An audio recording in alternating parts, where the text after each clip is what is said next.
Well, I hope you all are ready for a wild next few weeks in the stock market.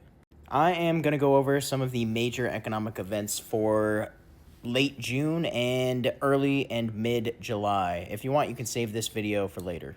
All right, so here is the list for you guys.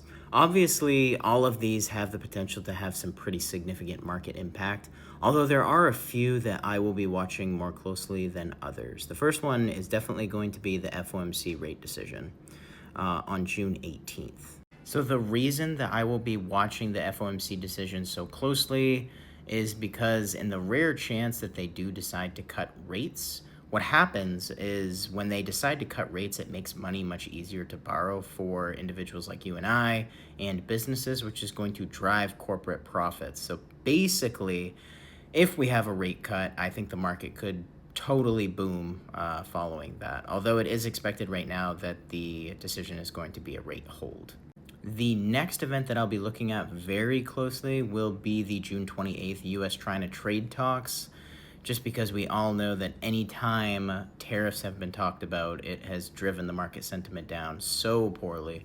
At one point, we were down 20% on the year to date on the S&P 500. So I'll definitely be looking at a release of information on that because it will heavily affect corporate profit.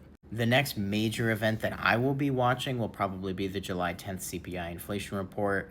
Consumer Price Index is the most heavily watched inflation indicator for the Fed. So once we do have a report, it'll give us a heavy insight on how the tariffs are affecting inflation. And of course, you can't forget July 15th, where the start of Q2 earnings for all of the major banks will happen. All of this while we have Trump hanging his new selection of a new Fed chair over our head. Have no idea when he's going to release this, but it could have a huge impact on the overall market.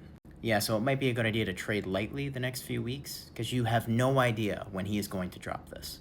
Other than that, that is pretty much everything that I'll be watching for the next few weeks. If we do get some major 15 and 20% pullbacks in the market again, then I'll be looking to go pretty heavy on dips. But, 2-3% dips here and there, I'll definitely be looking to pick up some of my favorite names like VU, SCHD, and QQQM. And of course, if we do get any sort of resolution that surfaces with the Israel and Iran conflict, then I'll have to update you guys accordingly on that.